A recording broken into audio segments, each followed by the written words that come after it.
What are your name and pronouns? My name is Aya, or Ayasu. My pronouns are she, her. And how do you identify?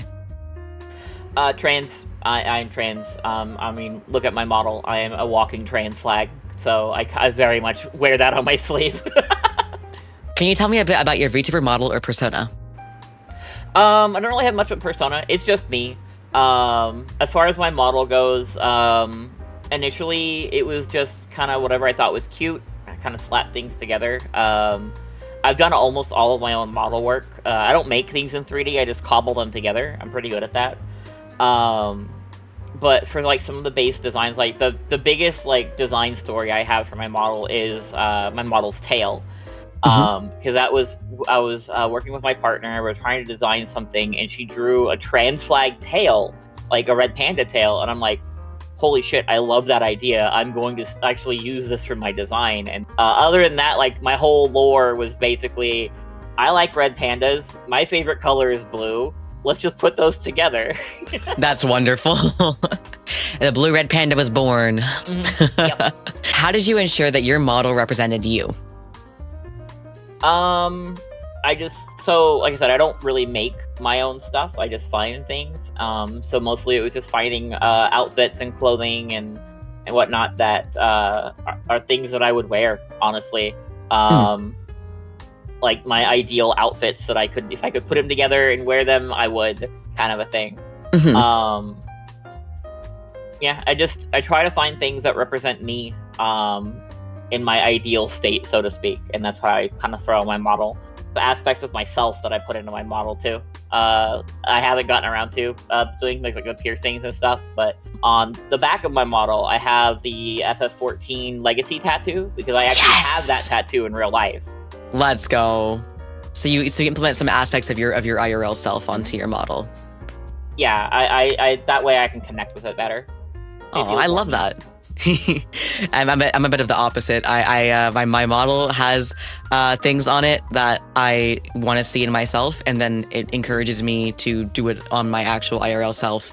Like, for example, my raccoon tails. Like, I've always wanted those, but then I finally got them once my model had them, and I got used to seeing them on my model. So. Oh, hell yeah.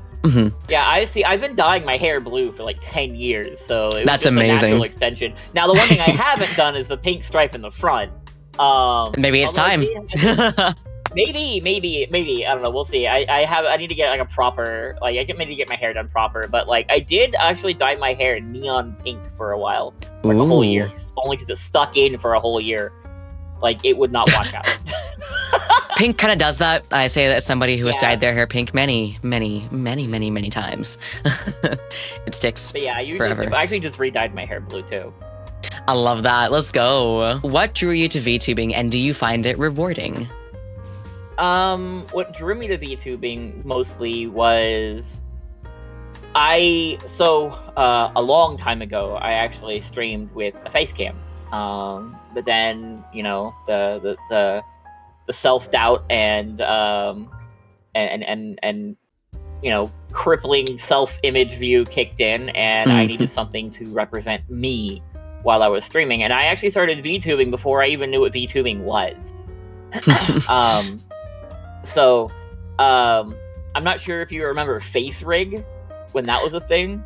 I do vaguely remember Face Rig. Very vaguely. And you're not the first person to mention it either. Yeah, so like I found like there was a 2D model on Face Rig that somebody had put up on like the Steam workshop, and I just edited it. I had like Flare like redraw part of the hair because it was like a longer hair model, but I wanted it to have short hair. That's how I kind of learned how Live 2D works, sort of. But I was using that model long before I even really knew what VTubing was, because I just wanted something to represent me without it being my actual face. And over time, that evolved into like me looking into 3D models, looking into like things like VR chat.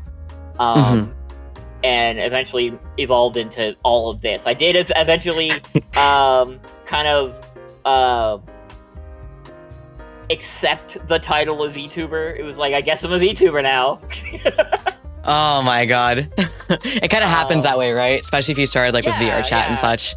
So Yeah, so it's like, I guess I'm a VTuber now, so Yep. I've just kind of rolled with it. In the last like 2 years, I've really been trying to like immerse myself in like communities and things like that. But like, I try to stay away from like the idol culture side of VTubing because it's not me. I'm just here to play video games and have fun with friends. So yeah. Hey, I mean, there's no shame in that, right? And so would you say you find it rewarding then? Yeah, absolutely. I've made some really, really good friends that I've met just through VTubing. Like my friend Myth, for example. I consider her like one of my closest friends. We talk about like everything. Wouldn't have met her if not for the fact that we both tried to join a train wreck of a VTuber group a few years ago. So can you share some of the highs and lows of your journey being transgender or gender nonconforming in the VTubing space? The highs are definitely the fact that I found a lot of other trans creators that I've just gotten along with and just made friends with. Ironically, a lot of them are red pandas also. Yeah, well, I don't know about red pandas. I never heard of red panda in my life. Yeah, okay. Yep. But yeah, there's a lot of like trans creators that I've made friends with and just kind of learned from and look up to, honestly. As far as like the lows go, I feel like it's one of the things like me being trans and like my trans identity, I feel is kind of why like if I do apply for like a group or something, right? I feel like that's kind of what causes not help. It causes me to get like passed over. Because like I don't think like, personally, I don't think my voice passes that well. I get told otherwise constantly, but I don't feel comfortable with my voice. Yeah. So I think that comes through when I try to do these auditions and stuff like that. Like I think it's because, you know, of that, or they just look, you know, she won't be able to fit in with the vibe of our group because she's trans. And like I do want to make I hate like, that a part of like I hate that stuff. I hate it. I've gotten the same feeling before. Because like because the thing is like I said, my model is a walking trans flag. I love the colors, first of all, like they're just good colors. But secondly, it's a big part of like who I am. So like I'm not gonna like hide that or shuffle it under anything. Which you shouldn't, definitely not. Yeah, and I think like even if I end up joining something and I want and it ends up being like one of those like you need to use our models kind of thing, I still really want that to be part of you know whatever character I could end up being representing. But for now, like, you know, I'm just gonna wear it out and be myself, and if people don't like that, you know, then screw them. Yeah, screw them. Fuck them.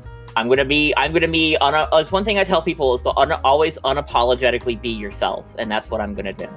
It always hurts when I see, you know, like, oh hey, we passed you up for somebody else. It always hurts a little bit, but at the same time, like I expect it. It sucks. Like you shouldn't have to expect it, but like you can. Like, you whatever. didn't Just putting myself out there. Be unapologetically you. Just if people don't like that, then fuck them. Would you say that VTubing has helped you discover more about yourself? Yeah. It's helped me kind of discover, I guess, my sense of style a bit, if that makes sense. Oh yeah, 100%. Because I had to dress this avatar, you know, I had to dress this model, and put it in different outfits and different costumes and stuff. Like I kind of, over the last few years of working on my model and working on like my brand, I guess, I've come to kind of better understand my sense of style, which is something that I've always struggled with. So I know now I know like, oh wow, like I want to wear these kinds of clothes. I want to get this kind of thing. Like I want a big puffy jacket, you know, that seems really comfy, you know. I've become obsessed with skirts because of it, because I was really always just kind of a shorts and jeans girl before. But now I want all the skirts. You know, fair enough. You know, but these are all things that like I didn't really think of before. And now because I have to kind of, again, I'm putting myself out there. It's not, you know, I'm not putting myself physically out there, but you still have to put together something that represents you on a model. And the first thing that people tend to look at on a model is like the outfit, right? So it's kind of forced me, like I said, to develop some sort of sense of style. And Imagine having a sense of style. Like. Yeah, right? Imagine. Couldn't be me. I don't know what that is. Sorry, I wear sweatpants every single day. Yeah, I mean, okay, let's be real. Right now, I'm wearing like a tank top and some shorts. I usually wear the same pair of sweatpants every single day. I have no sense of style normally, but if I'm going out, I guess I'll dress up more. So, at least there's that. Yeah. You got to make yourself presentable to the outside world. Yeah, of course. Yeah. If I'm just going to Starbucks, though, I mean, they're gonna see the same sweats every single day. So, yeah. Yeah, that's about how it goes. But that's only in the wintertime. Now in the summertime, I have to like take my jacket off and not use that to hide myself. I know. It's getting warmer and I can't hide in my hoodie. Exactly. That's exactly how I feel. What would you say to somebody who was looking at VTubing as an option to being their truest self in content creation? Do it. Do it. Just fucking do it. Just do it. Do it. Don't let your dreams be dreams. Yeah. Again, just unapologetically be yourself. The great thing about VTubing is that you can put forth this ideal version of yourself, right? It's who you want to be, like who you see yourself, regardless of body type or shape or what kind of clothes you have in your actual closet.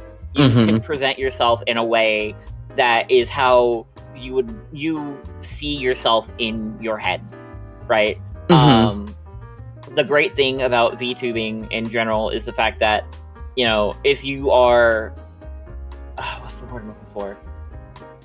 If you're not confident in the way you look as a person, which I'm very much not, you can present in a way that in your head, if you had this look, you could exude more confidence, if that makes sense. Oh yeah, absolutely.